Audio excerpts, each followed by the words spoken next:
Welcome back to Doing Football. Today, wrapping up Week 15, getting you ready for the second week of the fantasy playoffs. We'll get to a little rest in peace to all the fantasy managers out there that were absolutely destroyed by some players this week. Notably, Avery had a bad week in the redraft league. 60 points. We should have always updated that league. People enjoyed that video. That was a good draft. Yeah, it was a great draft. Jeremy with us. Look, this is a three-man crew for all sports on the OwnersBox YouTube channel. Devastating. we spend time together here, and then we're going to spend our vacation out together as well. So can't get enough of each other. Excited. Some California content coming to everyone. We Very need excited. it. Exactly. Unless Trudeau doesn't let us go. That's true. Yeah. Yeah. Well, we'll fight. We're going. We're going. We're going to California. Okay, starting with, I think we got some really good stuff today. I'm going to start with some fantasy season killers. There were some players this week that helped you, probably got you to the playoffs in fantasy football, and then absolutely destroyed your seasons. Jamar Chase, 1 reception, 3 yards, 1.3 fantasy points. Cordero Patterson, one of the biggest waiver wire ads this season, 31 total yards, 2 receptions, 5 points. I cannot believe what happened on Sunday night with the Bucks and the Saints. Wild. Brady, without Evans, without Godwin, Fournette getting hurt, 213 yards, interception, and a fumble, 4.7 points. That single-handedly ended one of my seasons in my one league. How many of these guys do you have that I have listed here, Avery? I have 3 of them in one league. Tom Brady, Alvin Kamara in another league, and no Cordero Patterson. So You had Najee, right? Yeah, you had Najee and then brutal. Devonta Freeman. It was by far the worst week of my season. I think it was bad for a lot of people. Yeah, and it's weird having the 2 games tonight, 2 games tomorrow night as well. Yeah, it feels but like I know I'm weeks dead feels too. weird. It's just like end the season, please. No, I know. The season feels really long, and it feels even longer because of the COVID stuff going on these last couple of weeks. I was finished second in the regular season in one of my other leagues that managed with my brother. Well, I do it for him because he doesn't know shit. Ayuk, Mari Cooper, and Michael Carter I started. But you're on bye or no? No. Oh. No, 8 people made the playoffs. So I lost to the 7 seed. I have 36 points right now with Austin Eckler in that league. Oh my God. Oh, my God. Yeah. That's got to be a career low. Oh, by far my worst week. Like I had Javonte. I played Michael Carter. Robert Saleh just said he was going to have a significant role. Didn't have Yeah, a significant. Coleman had touches. It was not. That was definitely Yeah, look not at the this. case. I'm losing 102 to 39.3. Wow. Yeah, that's tough. Eckler, Oh my God. Gibson, Big Mari upset. Cooper, Ayuk, Freiermuth. I had to pick up Michael Carter, Arizona D, and then Daniel Carlson. At the end of the day, this is why you don't take yourself too seriously when you are giving someone advice in fantasy football or even playing it. At the end of the day, it's a lot of luck. Oh, You can be the best evaluator of players of all time, and they can just play like dog shit. It's like my brothers, right? They're asking me, who should I start with these 3? And Singletary was one of them. And I was like, well, you're in a rough shape if Yeah, you're if you have to debating on start. starting him. And I'm like, Singletary is not going to get a touchdown with Moss. Like, they usually use Moss in the red zone. And what do you know? Like, literally first touchdown of Singletary. It's like, 22 carries. Yeah, just crazy. It's just like anything can happen. It's tough with those fringe guys, especially. Like, It's impossible. That's why everyone asks the questions about the fringe guys, and you're like, fuck, I don't know. Just throw a dart on the board here and let's see which one hits. Yeah. Yeah, that's the other thing. Like a guy like Chase this week, you could have been like, oh, the Broncos on the road, really good secondary, but you're not going to put a guy like Jamar Chase on your bench. You ride with these guys, and then they end your season, unfortunately. I wonder how many people actually started Tyler Boyd. Yeah, not many. That would have been a bad team just to play him in, but he just happened to be the guy that broke a touchdown. Crazy. Okay, this is probably my favorite one of the show. Actually, no, there's some really good stuff in here that we're going to get to. But the NFL, the head coach aggressiveness, really, really bothered me this week in terms of what people were talking about, starting with Brandon Staley and the Chargers. I'm very frustrated with we've been watching football for so long, and over the last 5 years, we've really gotten into the analytical side of going for it or not going for it. And Brandon Staley's been going for it all season, and they went for it on all these spots against the Chiefs, who we always say you can't beat the Chiefs with field goals. and they don't get it. They don't execute, like the team doesn't execute the play calls. They don't convert these fourth downs. They leave points on the field, but there was never a scenario where they were going to kick a field goal. And people are like, oh, remember those NFL Coach of the Year buzz for Brandon Staley? Well, forget that. He's trash. He's garbage. Well, really, if they converted these downs, then we're talking about him as maybe the Coach of the Year because he's probably going to win the division if they won this game. You know, I was thinking with Staley because I texted you. I said he's not having a good game. I didn't say he's dumb. I didn't say this is the wrong play. I was just like, oh, the plays that they drew up, the execution was just poor. Yeah, right? But the calls from the team are just what they're going to do. I'm a Chiefs fan, and every time they go for it, I'm like, motherfucker, like just please kick the ball. Yeah, exactly. And it's like you can't think that way. Another thing that pissed me off, Troy Aikman. Every time that someone does something that he doesn't like to do, he just says, "Oh, the analytics say you have to go for this here." I don't think he actually understands what the analytics say. I think he just wants to talk about analytics. He annoyed me so much on Thursday. I thought he was the worst, like maybe one of the worst. He's one of the worst guys in terms of like broadcast analysts. Well, he does color, right? Yeah, he does color. Like I can't stand him. There was the play where Josh Kelly picked up a fourth and one, converted a 4th and 1 run. It's like, just give it to him. Got it to the 4, and Aikman's like, I can't see a scenario where you don't just give it back to him again. I thought they ran it on first down again, and then on the second down he fumbled, right? Yeah, so they didn't. I don't think they ran it. I think they threw the ball. Maybe they didn't give it to him though. They might have given it to somebody else. Yeah. And then he's like, I don't know why they wouldn't give it to him here. They gave it to him and he fumbles. It's like, yeah, you want to know why they didn't give it to him? It's because he's not any fucking good. That's why they didn't want to give it to him. And then they did, and it sucked. So I'm bothered by it because there was a lot of other plays this week where it's very hypocritical how people are saying these types of things where it's like, well, if he had converted it, we wouldn't be talking about this being a bad call. I also think because a lot of the analytics of when to go for or not seem secret, right? Like each of their own departments seem to have their own way of looking at it. Right. I feel like if we had one base of, it's definitely out there somewhere, a base of numbers giving the people the analytics so you can see it on the goddamn screen. Yeah, there's like a win probability thing. Put it up on the screen so people you're just not making up these numbers. We have facts, you put them on the screen, you can find them. You have a department, you're paying probably 10 people to pick stats during the game for you for graphics. Just goddamn put up the numbers so you can't trust these old guys by saying this is what the analytics say. Like, just what I would have done. Yeah, that's where we're heading though. Like in all seriousness, like with that, like they do like the win probability a lot. You see that a lot, but I agree. It would be cool to see like on a 4th and 1, like if they put up some sort of numbers there saying like what are the actual odds they can get. Those guys are way smarter than us. Like you can come up with an algorithm that says, based on where you are, they can't do like the old school football stuff saying, oh, your defense hasn't made 2 stops, right? You can say, oh, at this point of the game, you're down this score. This is what you need to do. Yeah. Just tell us. Yeah, that's the thing about Staley is that a lot of people talk about the emotional side of if you don't convert what this does to your team, but that's the way Brandon Staley coaches. He coaches based on the numbers and what the numbers tell him give him the best chance to win. He doesn't involve emotion, which I think is a good thing. I can understand if a coach does, but look who does. His identity. Harbaugh does clearly. And it's costed them 2 weeks, right? Okay, so let's talk about that. Let's talk about that game. So do you like that decision? So we played hockey at 6. I'd watch the start of the game, watch up till halftime, then left. And we said it last week, right? Prototypical, you don't go for it at home, you play for overtime. Right. And you go for it on the road. But Harbaugh's like, I don't have the team, I don't have the defense, right? That was his thing. Like, oh, we got to try and score here. How much time was left in the game? Yeah, that was my problem. I always like this decision because it's the Packers, but there was still 41 seconds left. And Aaron Rodgers, it's another guy that you're like, oh, probably left him too much time. Yeah. Do you think that he had a timeout too? Do you think he makes that call if Lamar was playing that game? Yeah, for sure. Yeah, I think so. Why wouldn't he? I don't know. Maybe he thought his chances would be better, like if he had Lamar in overtime against Rodgers compared to I get Huntley. what you're saying there. But I do think that he probably would have got, because he did it with Lamar before. I think it's more that he knows how badly banged up the defense is. It's so bad. They had both their safeties were guys that they signed off the practice squad. One of them had only been with the team for a couple of weeks.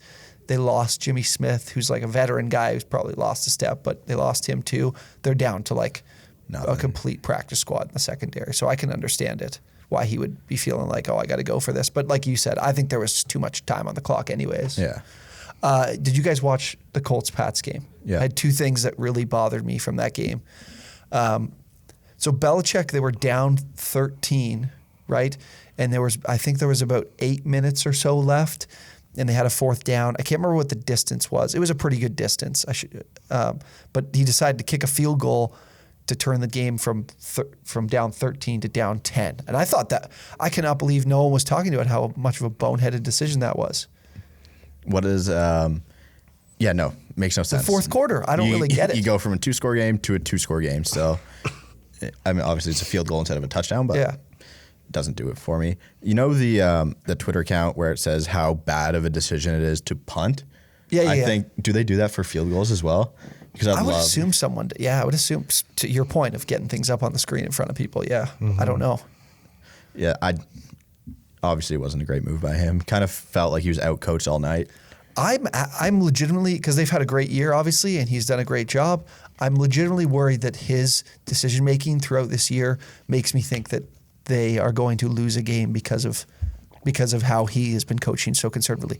Like that game against the Bucks where they lost and kicked a field goal in the pouring rain from like 50 yards out. It wasn't pouring rain, it was a monsoon. Yeah. So I don't really, Belichick worries me in terms of his like decision making, that it just isn't as forward thinking as I'd expect from him. I thought he'd make the kind of adjustments to really match the times now, but he hasn't.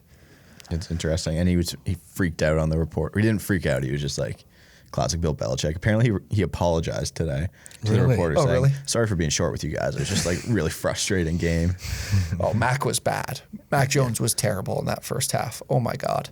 There were some just very basic decision making, like a guy just jumping an out route type interception. But I wanted to also go back from that game do you remember the fourth down that they went for in like the Colts had at their own 40? It was like a 4th and 1. And it was then after that Belichick field goal was a 10-point game. I think there was like 5 minutes left. I thought they definitely should have just punted it away, because if they converted that, it would have been like a short field to a quick field goal. Yes. And then they try to get the ball back and tie the game. So I thought that was a really weird play call too from Reich. I mean, it worked out. But again, these are the types of things that people for some reason aren't talking about as much right now. He won the game. Looking back on it, Brandon Staley didn't win the game, so people question him, and then no one talks about it because it worked, right? Exactly. No one's ever going to question you if what you do works. Yeah. That's the bottom line here. That's definitely the bottom line. Okay, I have a few things from this weekend in college football. 2 things here. So there was the bowl games just kicked off on the weekend, so some of the early games, some people who aren't big college football fans probably weren't watching it, but there was a couple of fantastic moments from this weekend, just a couple plays. So this first one here is UTEP and Fresno State, and UTEP's down by 9 here. They're playing a pretty good Fresno State team. So it's a 3rd and 1 with great formation. Yeah. Obviously loading things up here for the conversion at midfield. Oh, the guy with long hair, he's the fullback, right? Oh my God, yeah, he must be. I was gonna say he looks like the D lineman, like Wilkins, who scored the touchdown for the Dolphins yesterday. Yeah. He looks like a guy they just brought in to be a big bod. Yeah. You haven't seen this, right, Jared? No, I have not. Oh my God, this is okay. Let me just roll the tape.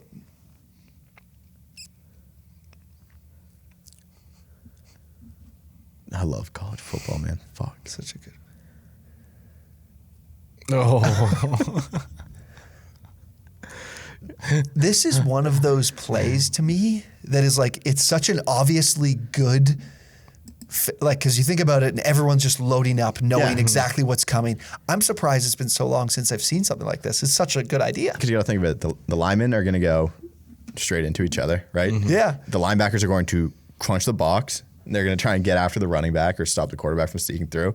And it's just like, oh, you got to account for that guy just running up the field. Yeah. Oh, it's such a good call. I love that. I thought that was great. Actually, I want to see where that guy was. I didn't even see where he was. He was the tight end. He was on the outside? Yeah. Oh, yeah, there he is. Yeah, he just I went right by the guy. That's awesome. Look at the other side of the play, too. Go back again. Does the other side of the tight end go, too? Oh, right. I think you might be right. He might at least go to the second level. Yeah, he's Oh, he out did, he too. did, Both yeah. of them are out. That guy stayed with him though. He found his guy. It's just, again, such a simple play call that I'm surprised we've never seen it before because it just makes so much sense. Again, it's one of those plays that doesn't work. You look like a fucking you look like- idiot. Yeah. 4th and 1 because to the big dog too. Okay, the second one here is from FCS. So this is a game that Jackson State is playing. Jackson State's playing South Carolina State, and this punter that they have is electric. So let's just check out this punt from him.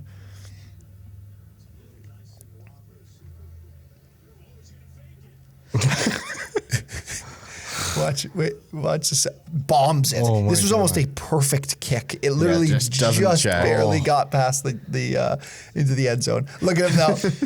My dog just celebrating. There's 2 of them. He's Why wearing is a he hoodie. wearing a hoodie and Yeah. don't? One. In Atlanta in the dome. Oh, it's yeah. not even a hoodie. It's like the cutoff hood.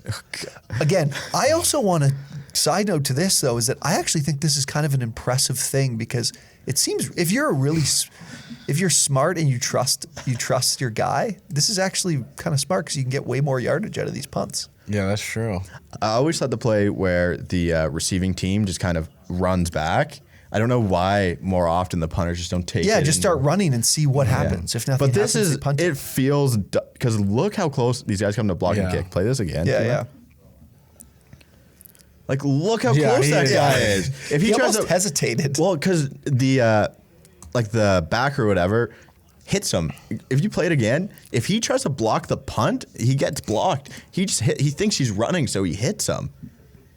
Oh yeah, I get what you're He saying. doesn't. If he lays out to try and block that punt, it's a block. I would like to look at this. Watch this guy Selly though, Jeremy. He was all over. Like, look at this. That's what it's all about, though. That's college. I love that shit. Who was the my who God. was the cocky punter in the NFL? King. King. I don't know yeah. if he was caught. He was just like, Marquette King. Is Yeah, that what it Marquette was? King, yeah. That dude was awesome. I love that guy. But for some, was Gruden there when they kicked him off the team? Why did they didn't kick him off for performance, right? no, he was an awesome. he? No, he was Yeah. good. Yeah, he was a Pro Bowler. Well, I think it's just because the old men were like, I don't want my punter doing all this shit. Yeah. You know, he's awesome. He's on like TikTok and stuff right now. I think I see his stuff. He was in sometimes. the XFL, I think, for a bit. I thought he was one of those Yeah. leagues. I believe you're right. I love the call, and I think it's always hilarious when the punters are really into themselves like that. It's cool seeing something like trying to change the game a little. Like that's something that like Well, just there's such a rich tradition of HBCU football. It's nice to see them just fucking mix it up. Yeah, just do something a little different. Yeah, it's awesome, man. The stuff Dion lost. Yeah, that was a bad loss. The one guy in South Carolina State caught a touchdown and then did the fucking Dion. I don't know what it is, but Yeah, Dion dance and Dion just clapped his hands. You know, that's just the classic. They're going to do it Respect. every single time you score against Dion's team. Yeah, I think that is honestly something to consider for in the future of like having your punter just be more in control. It's definitely going to hurt you sometimes, but he's also adding way more yardage, like in terms of its kicks, and there's a chance that maybe he converts a short distance because he catches them off guard. Okay, continuing with the theme of kickers, or kickers, punters, you name it. The Panthers had some kicker tryouts yesterday because of an injury. So I want to ask you, Jeremy, this was crazy. what kind of job are you doing? Did you ever do this in football practice?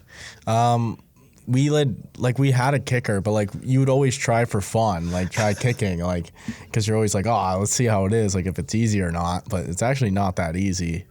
But this reminds me so much of the emergency goalie in hockey. It's actually insane how like this should never happen in the NFL. Like they No, should have definitely. And it's the same thing that happened in hockey when David Ayers played for Carolina. But like, why is this happening? Like, if he gets hurt, can they not just bring a backup kicker to the game?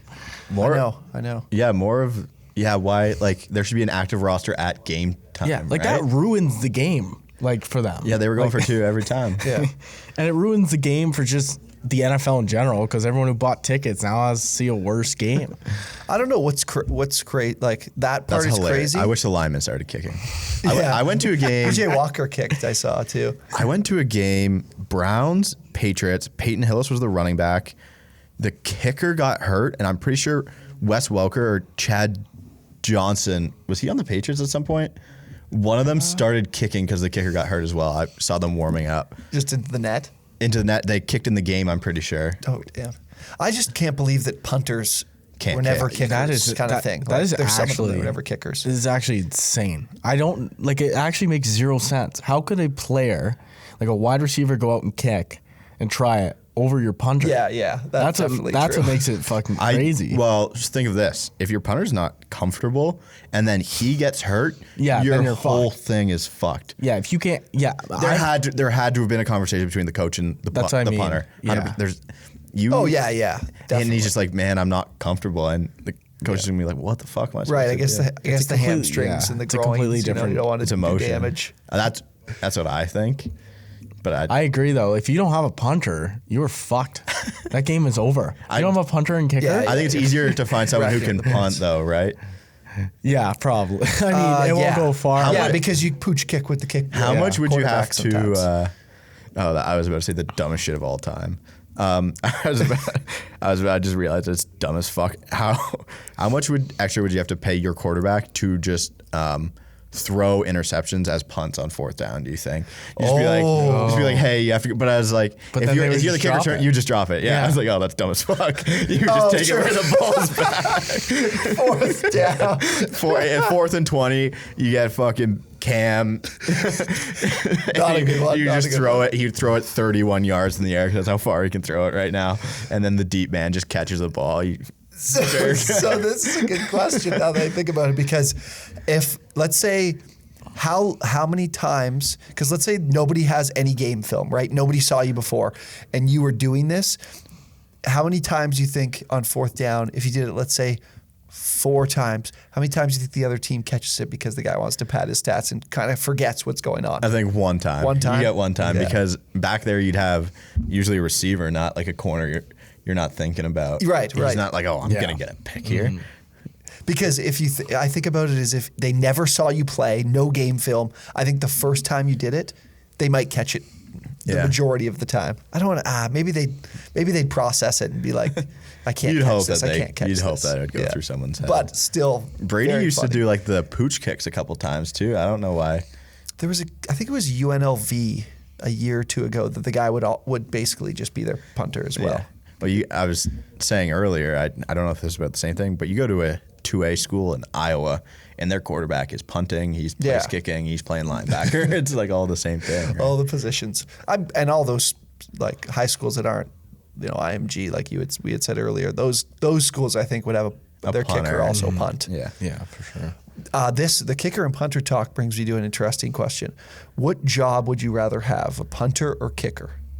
They pay the same. I'd rather be a punter. I think, punter, 100%. Yeah, You I can't get completely death agree. threats being a punter, but you can get death threats being a kicker. The That's for weight, sure. the weight of the two is there's really nothing to celebrate when you punt. You can have a celebration for like you down a guy at the 2, Yeah. but there's no game-winning type celebration for a Coffin punter corner. like there is for a kicker. Yes, that's Kicker for can win sure. you a game, but the punter, honestly, is completely irrelevant. Like that guy can't do anything wrong. Nope. You In can the NFL, shank all your punts. right? But how many shanks have you seen this year? You think?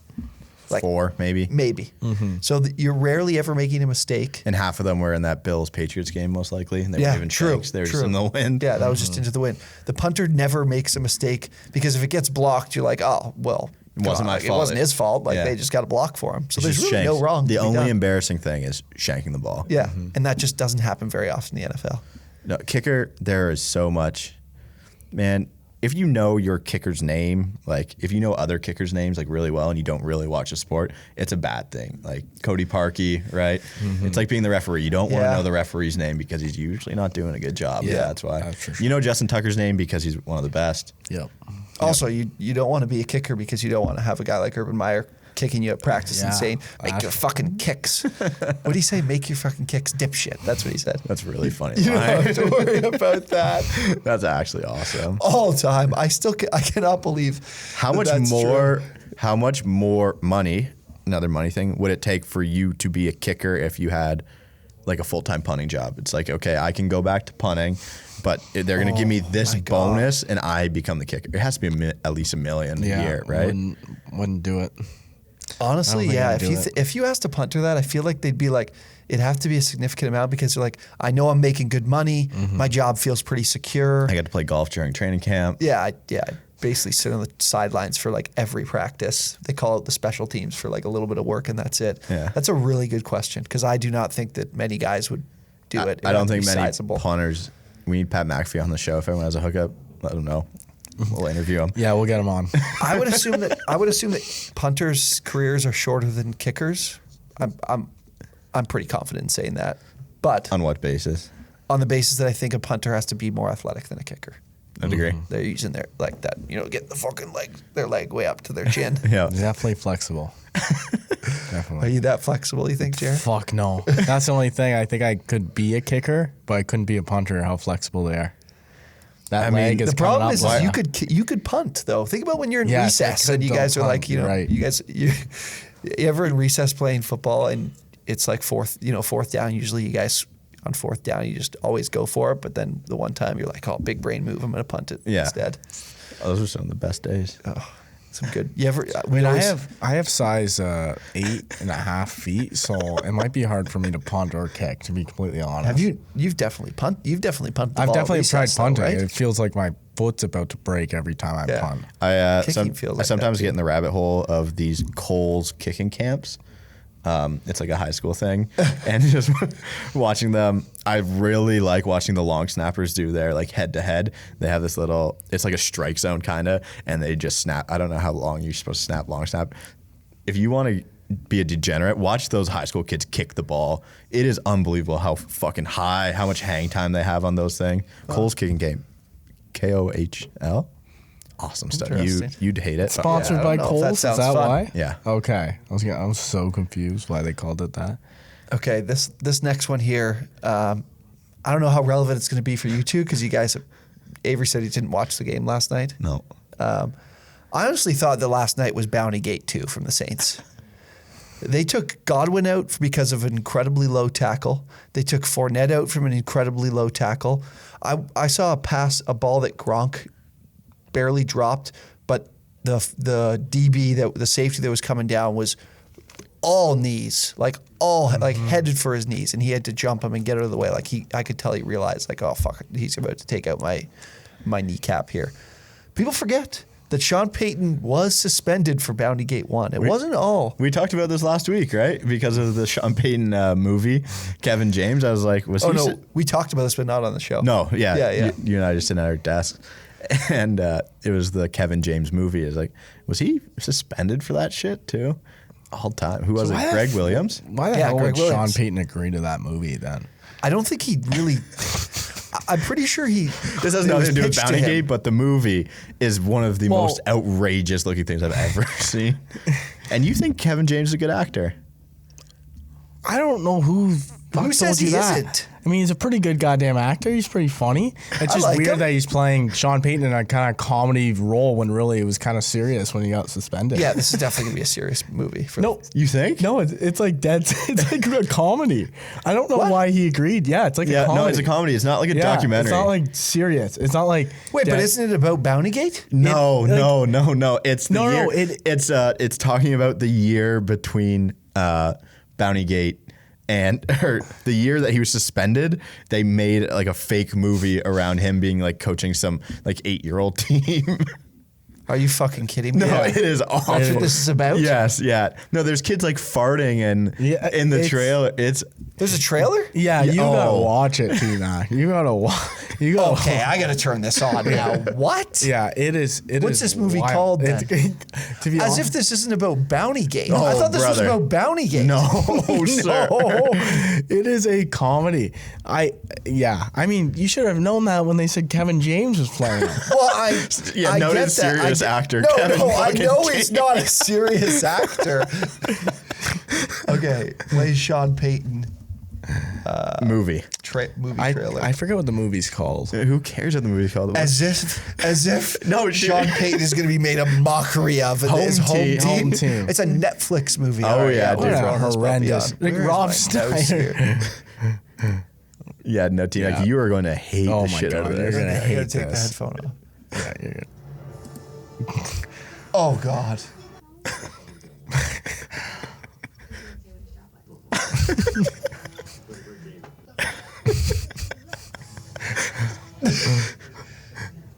hope he actually has a kid, right? This is the fucking movie. So this feels like a movie that Sean Payton does not need to have anything in this movie, but we just add that it's Sean Payton. Yeah, that's what I don't really get.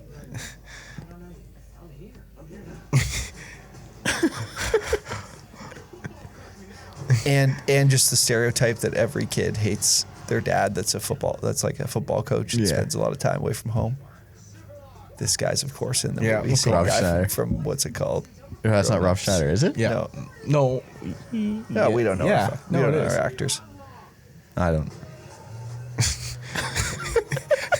What the hell, guys? I can't believe you thought this was a real thing, team. I would have loved a movie. Like, how good would a movie be that would be designed around Bountygate? Oh, it would be Great like movie. a real doc. There should be a 30 for 30 on that shit. Yeah, there should be. I don't think that'll ever happen. But a movie, at least they can kind of. If they start really Make shit digging up. into that, then there's gonna be issues. Yeah, exactly.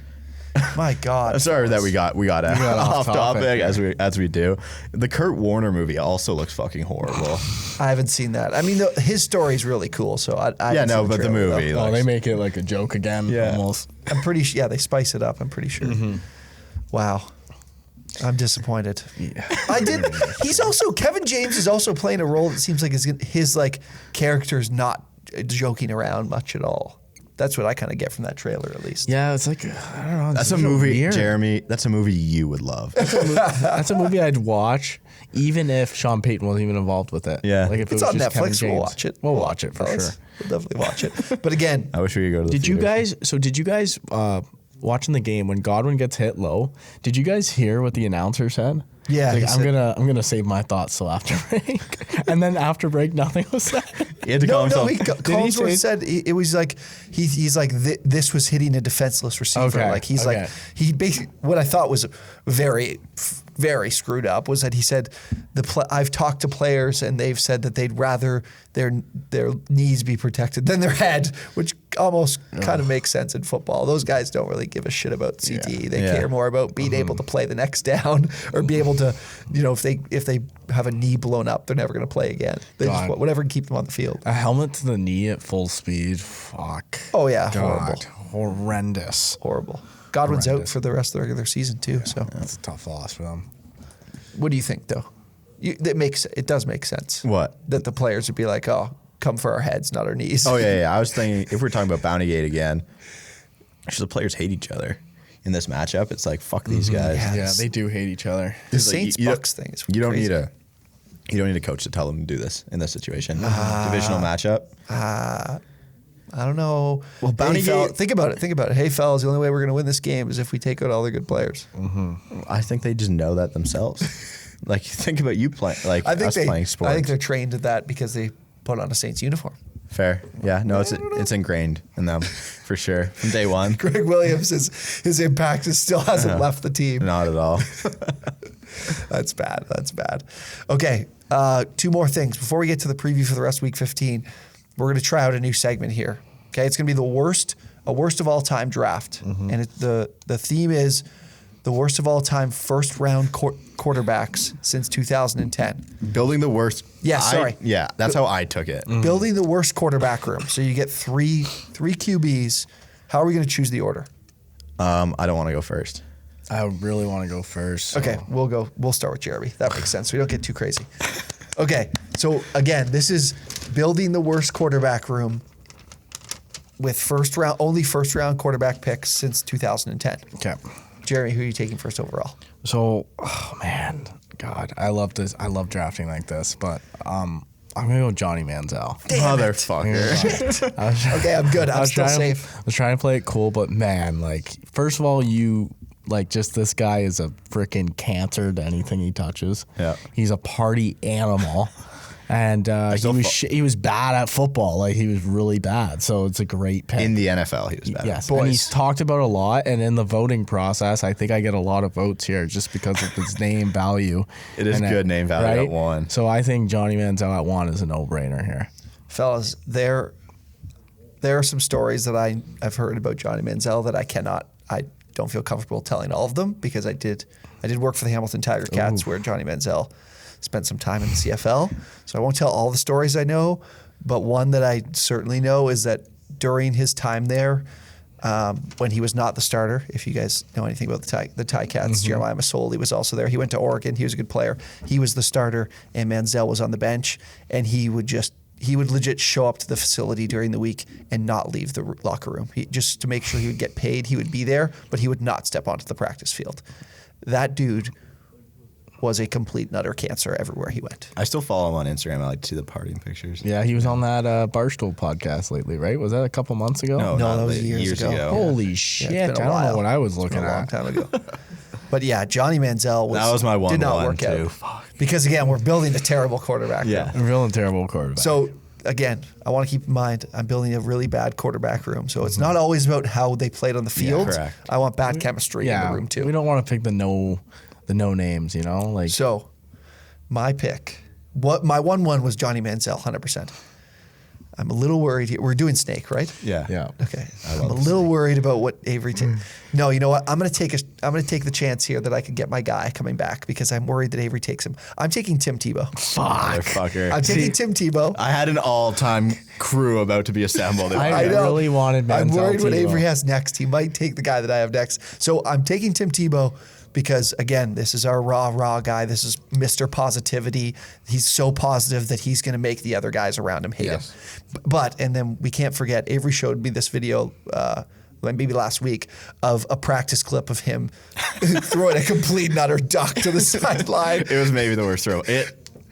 Jeremy, I love you, but it looked like you throwing a football. Yeah, right in just the no Tim spiral. It's like Tebow. Jared throwing the ball too. Yeah, it is like Jared. I wanted that faith in my locker room, right? Mix up a buddy. little partier. No, You're there's laughing. a little bit of faith still left here. No. boys, don't you worry. Is there? Oh yeah. Okay, am I missing my somebody? God. But again, I think he's a fantastic one to bring to the table because terrible NFL quarterback, great college quarterback, terrible NFL quarterback. I mean, All right. God, he tried to be tight end this year. Yeah, exactly. He just can't stay. All away right, so I'm gonna go here. Some people might think this is the best quarterback of the worst. Oh no, you have this guy. I You're know gonna you're pick gonna take the guy. fucking- I have Robert Griffin III in my quarterback room. He was on my list. RG, that's a terrible pick. He was Let's hear it. awesome. He was awesome player, but just the knees. He's done. So this is post knees RG3. Okay. So it's like Oh, if we could have this, I should. he doesn't really have it anymore. You know, he's a faith guy as well. He's just talking up the young lads. It's like RG3, you had like a 4-year career, man. Like, what really can you teach me? That field turf at FedEx Field. Claims. Another victim. Very sad. Yep. So RG3 is my leader. Okay.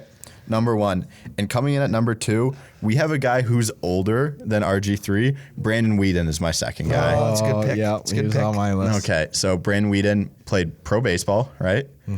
And then goes to Oklahoma State.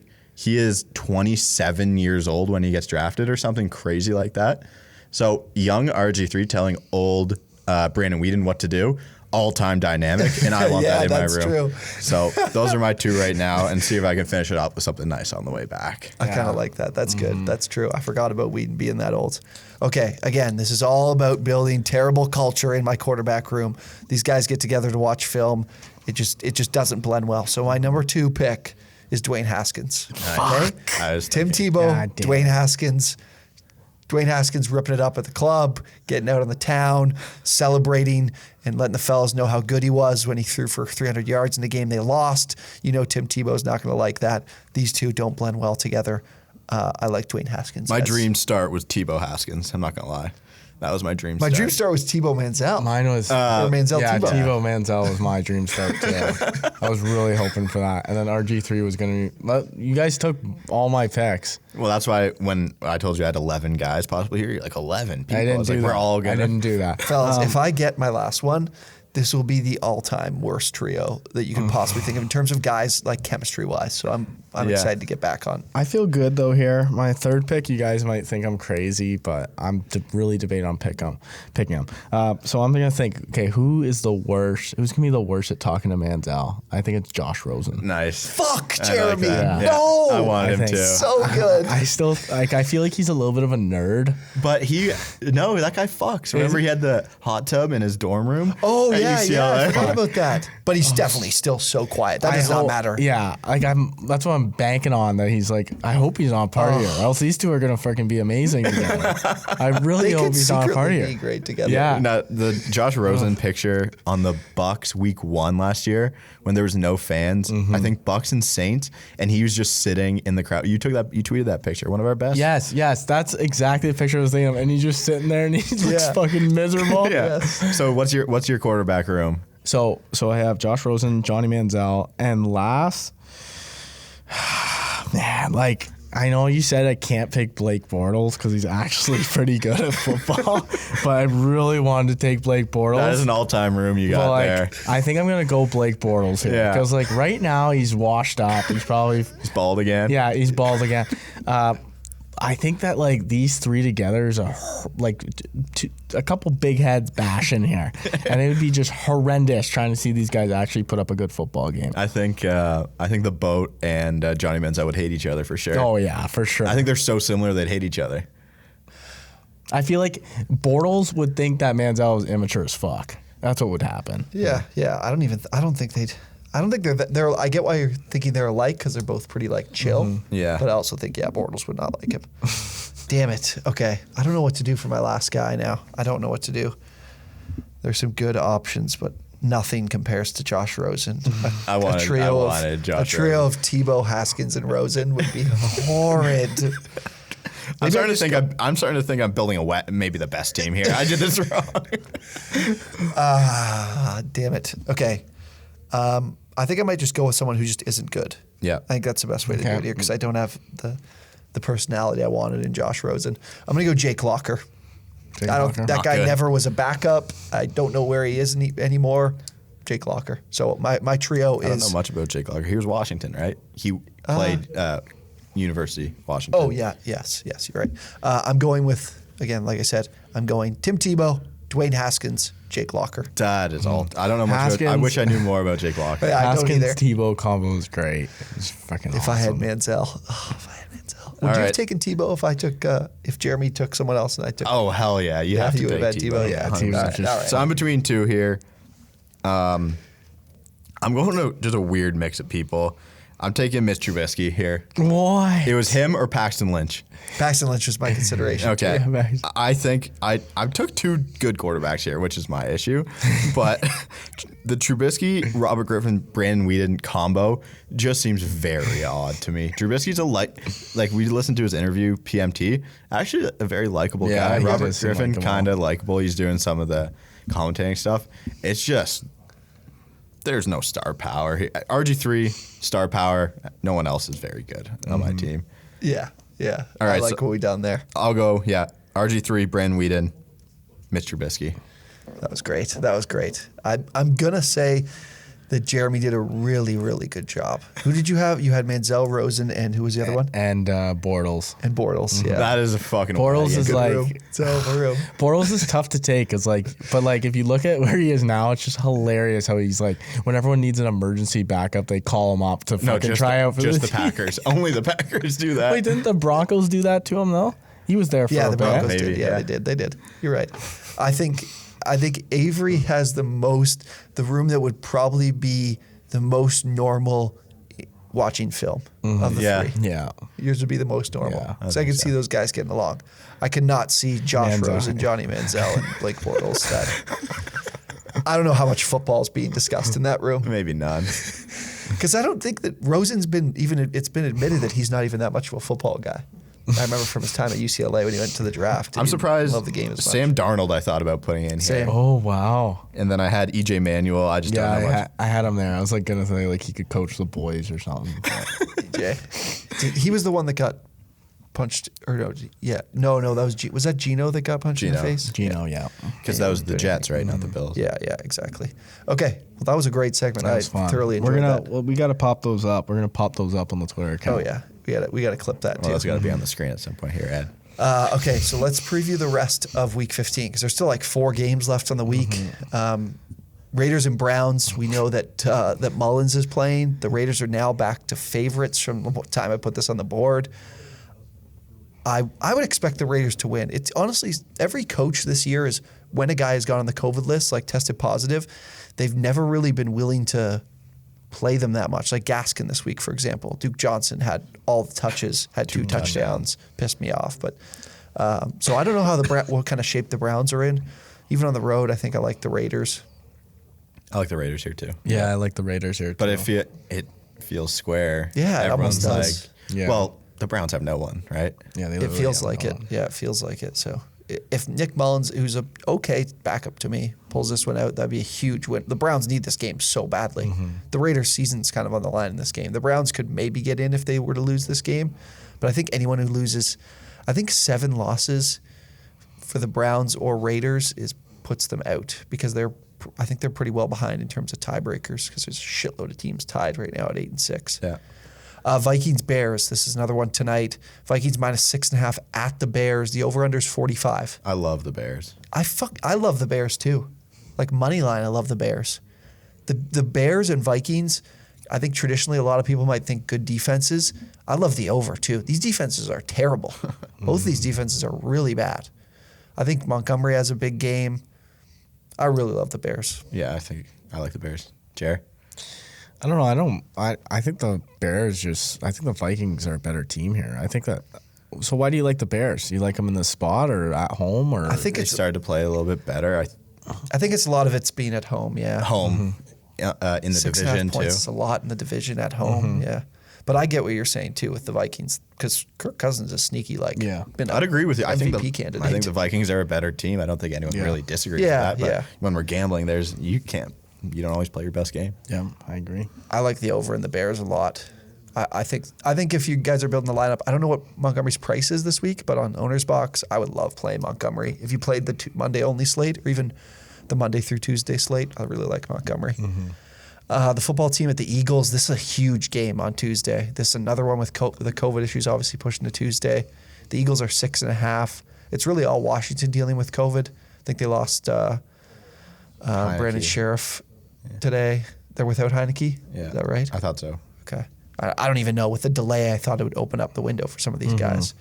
Honestly, don't have much to say about this game. I really don't even have a lean either. Because the Eagles are a big favorite. I know they're at home and the football teams. I like the football team, I think. It's just a lot of points. Feels like feels like the Eagles can throw a dud here. Like they're bound to do at some point. Yeah. Washington's good against the run, and that's what the Eagles have needed to do to win. So maybe a lean on the under too. That might be the square play. Even though it's low, I kind of like it as well.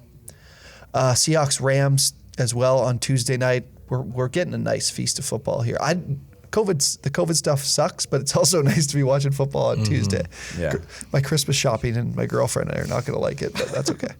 Rams -7, huge number. Over unders 45.5. Rams are at home. I love the Seahawks. I feel like the Seahawks are so square, but I like them too. I like the Seahawks. They're starting to play good football, I think. They're in an opportunity to spoil everyone else's season. Honestly, if they win this game, they're 6-8. Really? I didn't know. They win this game, they're 6-8, and they don't have an easy schedule. I think they still have to play the Cardinals again. But I mean, I think that 9-8 gets into the. If Rams, they won out, then 9-8 would get into the playoffs. Maybe a little mini letdown spot after a Cardinals win. Even though I don't think the Cardinals are that great anymore, but after that loss, oh my god! But it was a emotional win in the division. Maybe a little letdown spot. Speaking of from that Cardinals game, did you see that post game video of Dan Campbell in the locker room? I heard him. I watched him say, "This is Detroit" or something, and then I turned off the video.